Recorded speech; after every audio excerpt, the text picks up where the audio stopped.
Orang itu nganti cari kesenangan dengan maksiat karena tidak nyaman dengan taat. Sehingga kiai-kiai alim termasuk Bali Maksum, Mbah Mun, bapak saya semuanya itu seneng guyon. Supaya orang itu nyaman dengan kiai, nyaman dengan taat. Sehingga nggak perlu seneng dengan yang maksiat. Tapi sekarang banyak orang membawa Islam itu dengan keras. Saya masih ingat wasiatnya bapak, hak kena ngaji guyon ae, wong bingung mikir utang katanya gitu ya, gitu. Dan Bali Maksum itu masyhur seneng guyon. Bapak saya itu pernah ngajak saya mau ke pondok, santri-santri pas guyon itu kembali, gak sido jong santri lagi guyon. Kayak nopo pak, guyon itu barang mewah, santri itu kadang telat wesel radhi duwe, iso guyon itu luar biasa, makanya jangan diganggu gitu. Meskipun resikonya keterusan guyon double kayak tadi. Jadi itu sanad itu sanad yang luar biasa. Jadi sebetulnya guyon tadi ada filosofi yang luar biasa supaya orang itu farah bitaat atau farah bima ahlahu. Sehingga ada ayat qul bi fadlillah wa bi rahmati fa bidzalika falyafrahu. Sehingga orang itu tidak perlu seneng lewat maksiat, hura-hura lewat maksiat. Kita cium tangannya Mbah Maksum sudah seneng, cium tangannya Mbah Ali seneng. Itu santri kalau ketemu Mbah Hamid nyium tangan itu lebih senang ketimbang nyium tangan artis, karena kalau nyium tangan artis astagfirullah kan mesti kita tersiksa. Tapi kalau nyium tangannya Pak Hamid itu dikenang sepanjang masa. Ini yang harus kita gerakkan di zamanil akhir. Jadi orang harus terbiasa senang bitaat. Saya itu kalau sudah belajar tafsir misalnya, karena itu sesuatu yang saya tekuni. Saya belajar tafsir tidak lazim ya, tidak pakai kitab tafsir terus, tidak, seringnya pakai fikih. Ya karena saya punya guru Mbah Maimun adalah putra Ki Zubair Al-Faqih. Saya punya guru bapak saya sendiri, punya guru-guru wali. Jadi saya ini punya jalur ulama, punya jalur wali. Sehingga kemungkinannya saya itu kalau nggak ulama ya wali, atau gaduh-gaduh nggak jelas itu karena saking banyaknya. Dalam ilmu yang diajarkan Mbah Mun, diajarkan tentu beliau punya sanad ke Said Alawi sampai Rasulullah, atau lewat Mbah Karim, Mbah Hashim juga sampai Rasulullah. Yang jelas gak lewat duta besar karena ini mengkotek itu bahaya kalau sanad lewat apa duta besar itu. Sanadnya begini, ada riwayat yang ditulis kitab Ihya, juga ditulis kitab Khilyatul Aulia, itu memang yang menopang perilaku duta besar tadi. Inna min khiyari umati qauman yadhakuna jahron min saati rahmatillah. Itu dalam kitab Khilyatul Aulia redaksinya malah inna min khiyari umati fi ma nabba'ani al-mala'ul a'la qauman yadhakuna jahran min saati rahmatillah. Jadi termasuk umat-umatku yang pilihan adalah itu komunitas kaum yang kalau guyu itu bukan terbanter itu. Sehingga saya khawatir duta besar tadi ngakak-ngakak gitu apa bagian dari kewaliannya ya gitu. Karena disebut khiyarul ummah, umat pilihan. Meskipun kayaknya enggak juga, tapi ini cerita saja kan. Jadi inna min khiyari ummati fi ma nabba'ani al-malul a'la qauman yadhakuna jahran min saati rahmatillah. Lalu saya mikir kenapa itu jadi khiyarul ummah. Bali itu masyhur seneng guyon. Mbah Mun ya masyhur seneng guyon. Bapak saya seneng guyon. Saya dulu itu iskal, ada kaji itu terkenal agak punya will itu. Ya agak maksiat agak ceritanya. Ini agak katut juta besar tadi, makanya saya ngomong perempuan. Kaji itu agak ada gosip suka willy. Ketika Mbah Mun ketemu bapak saya itu bilang begini, "Lho Nur, bapak saya namanya Rosalim, apa iku ayu kok nganti kaji ku seneng?" "Lho ayu, Mbah." Bahasane tentang ayu, saya dulu iskal kenapa Kiai bakas wong ayu ini. Tapi setelah saya tambah alim, tambah tahu itu. Sama harus ikrar memang tambah alim, paham itu artinya tambah alim. Akhirnya Mbah Mun cerita gini, nah aku kefikian malah jadi kodaf.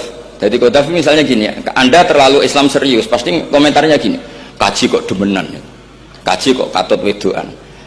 Serius tapi akhirnya menabrak satu aturan yang dilarang Allah SWT. Itu kalau kamu menuduh zina jadi kodaf, kalau kamu bilang kaji kok katut wedok jadi suudzon. Maka bahasan yang netral adalah, lo ayu no kok nganti katut ya. Ayu Mbah, iya ya wajar, wong mesti katut wong ayu itu. Itu filosofi. Jadi di balik guyon itu ada trik untuk menghindari ke fikih atau ke ketentuan fikih yang salah. Yaitu kalau kamu kejebak ekstrim, kaji kok seneng wong ayu, kaji kok demenan, maka berarti Anda qadzaf. Qadzaf itu menuduh orang lain yang enggak jelas apa buktinya. Maka guyon ini satu-satunya cara menghindari kesalahan yang lebih fatal.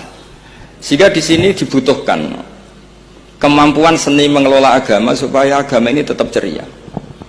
Saya berkali-kali cerita kalau ngaji, Imam Syafi'i itu kalau ditanya, diberitahu orang yang nyium tangan jenengan, yang di depan jenengan itu hormat, itu di luar ngerasani jenengan, bully jenengan. Jawabnya Imam Syafi'i itu tertawa-tawa. Baguslah, berarti saya wibawa, di depan saya buktinya tidak berani. Gitu. Jadi enteng saja, dijawab enteng saja. Baguslah, berarti saya wibawa, nyatanya di depan saya tidak berani. Tapi banyak orang membenci jenengan karena fikih jenengan. Jawabnya Imam Syafi'i seneng lagi. Baguslah, nggak seneng saya pasti nggak pernah ngutang saya. Coba kalau kamu seneng juta besar itu pasti minta tolong, mau masuk apa saja lah. Tapi kalau benci Pak Duta besar pasti malu kan minta tolong. Untung mana kamu dibenci orang sama disenangi orang. Karena kalau dibenci orang yang benci itu pasti tidak utang kamu, tidak ngerepoti kamu, tidak senang. Jadi Imam Syafi'i itu ngadepi dunia itu enteng saja, diberitahu itu orang itu nggak suka kamu gini-gini.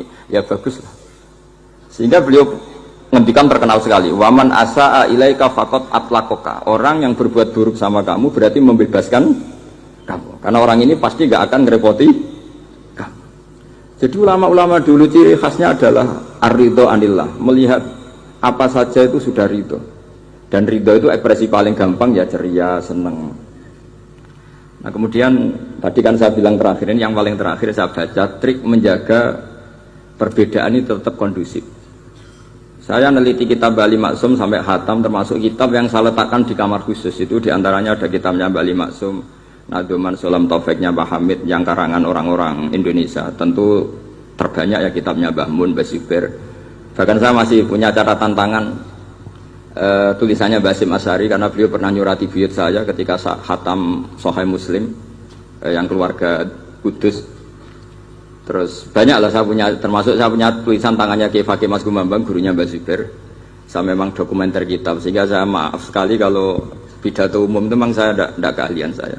Karena itu harus dobes, itu tidak keahlian ulama, dobes itu tidak keahlian ulama. Ini saya baca singkat, tapi semoga ini barokah karena ini kholnya Bali Maksum. Semua mubalek tadi pakai catatannya sendiri, jadi itu ngekholi dirinya sendiri. Ini saya pakai orisinal kitabnya Bali Maksum. Jadi saya mungkin penceramah terbaik karena sesuai konteksnya itu. Nah ini enggak. Ini kholnya Bali Maksum cerita syairnya sendiri tentang rokok lagi. Bolot lagi. Yes. Ya semoga diampuni oleh Allah Subhanahu wa taala. Ini ngendikane beliau tentang meminimalkan konflik. Ini saya baca di bab Al-Mithalul Awal. Jawazu hibati thawabil qiraah wa shadaqah lil mayyit wa wusuli thawabil qiraah wa a'malil birril mayyit. Kita berkeyakinan bahwa yasinan, tahlilan itu sampai ke mayit.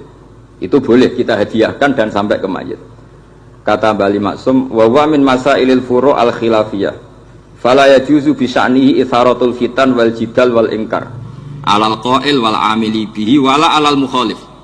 Ini dari awal masalah khilafiyah. Sehingga nggak perlu jadi konflik yang berkelanjutan, baik kita menuntut yang melakukan itu atau menuntut yang menentang itu. Karena dari awal ini masalah furu'iyah. Sing nglakoni nggih monggo, sing nentang nggih napa? Monggo. Selama ini kan kita yang melakukan memaksa orang lain menerima, yang menentang memaksa orang lain menghentikan. Ini tidak fair kata Bali.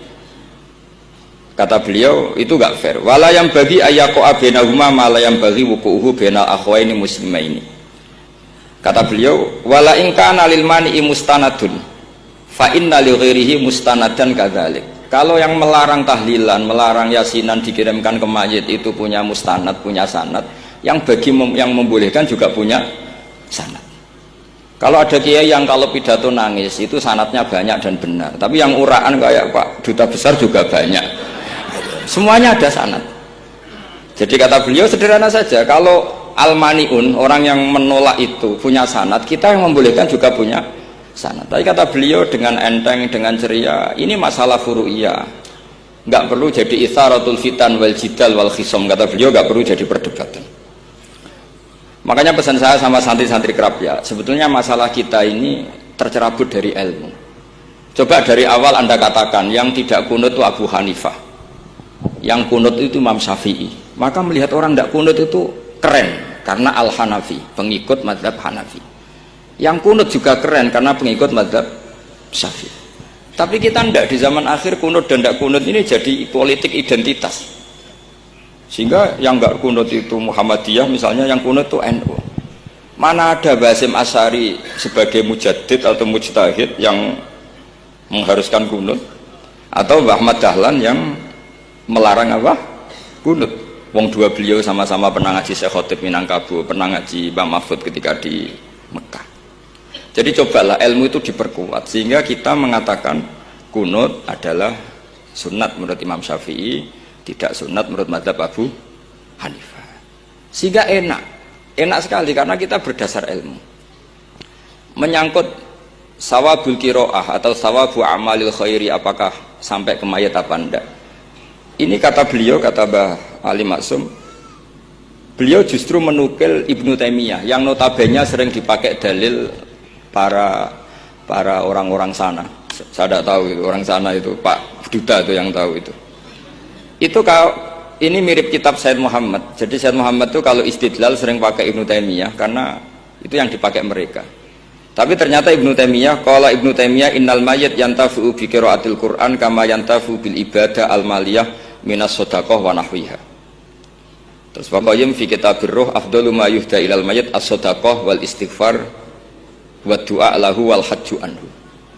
Artinya gini, kita sekarang ini tidak pernah kayak Bali Maksum pakai dalil jawazu ihda lil mayyit itu berdasar Ibnu Taimiyah dan Ibnu Qayyim. Kita seakan-akan Ibnu Taimiyah itu orang yang pasti melarang itu. Sehingga kita itu terus mengatakan sing nyunatno tahlilan ku sapa? Mbah Hasyim atau Mbah Fakih atau siapalah. Meskipun riwayat ini mukhtalifah dari Mbah Hasyim. Pertanyaannya adalah terus kesannya yang membolehkan itu hanya kiai lokal itu, kiai nasional itu. Padahal zaman Bali sudah mengajarkan kita yang membolehkan ihda'u a'malil khairi ilal mayyit, yang membolehkan hadiah Yasin, Fatihah, tahlil ke mayit itu adalah orang sekaliber Ibnu Taimiyah dan Ibnu Qayyim. Sehingga dengan kita pakai ilmiah yang diterapkan Bali Maksum, kita ini merasa orang keren, orang global, orang yang keren dah. Karena guru-guru kita Bali Maksum, Mbah Hamid biasa mentahlili, Mbah Munawir semua mentahlili guru-gurunya. Di level ulama global ada Ibnu Taimiyah dan Ibnu Qayyim. Tapi karena kita tidak baca, seakan-akan tahlilan itu hanya tradisi lokal yang tidak di ACC, tidak disetujui ulama kelas internasional. Padahal di sini jelas diceritakan Ibnu Taimiyah berpendapat qiraatul Quran yang dihadiahkan ke mayit atau tahlil itu boleh. Jadi ini sangat penting supaya orang itu pakai tradisi ilmu. Saya pernah ngaji sama Mbak Mun, diberitahu kalaupun Rasulullah pernah kunut sekali, biasanya perdebatan kan oke, Rasulullah pernah kunut tapi ahyanan. Pertanyaannya adalah setiap Nabi pernah melakukan sesuatu itu akan menjadi sunnatan mutaba'ah apa enggak? Tentu jawabannya iya. Nabi meskipun melakukan kunut andekan hanya sekali, tapi karena pernah dilakukan Nabi, maka kebaikan ini akan menjadi sunnatan muttaba, sunat yang harus kita ikuti terus atau boleh kita ikuti terus. Jadi nggak boleh misalnya Rasulullah itu puasa Senin Kemis juga ahyanan, tidak selalu. Rasulullah itu tofa rokiban juga ahyanan, bukan selalu. Tapi apa saja yang pernah dilakukan Nabi maka berstatus itu akan sunat ila yaumil qiyamah. Sehingga nggak bisa misalnya di hadis itu ahyanan, kemudian kamu beristidlal ini boleh dilakukan hanya ahyanan karena Nabi juga melakukan hanya ahyanan. Tidak bisa seperti itu.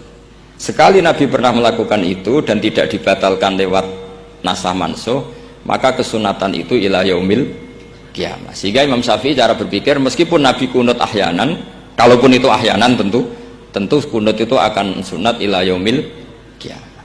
Bagi yang tidak mensunatkan monggo, itu ada Abu Hanifah. Makanya kata Mbah Maksum, kata Mbah Ali Maksum di sini diberi muqaddimah, wa huwa min masailil furu' al khilafiyah fala yajuzu bi sya'nihi itharatul fitan wal jidal wal ingkar alal qail wal amili bih wala alal mukhalif.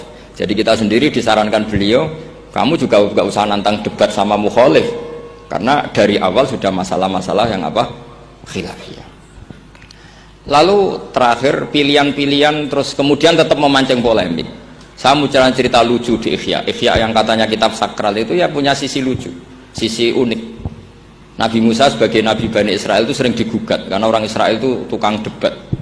Terus Nabi Musa minta ijazah, ya Allah saya kasih ijazah seperti tadi beliau minta ijazah Mbah Mun tadi, minta ijazah yang supaya orang itu tidak bisa berkata buruk sama saya, semuanya muji saya.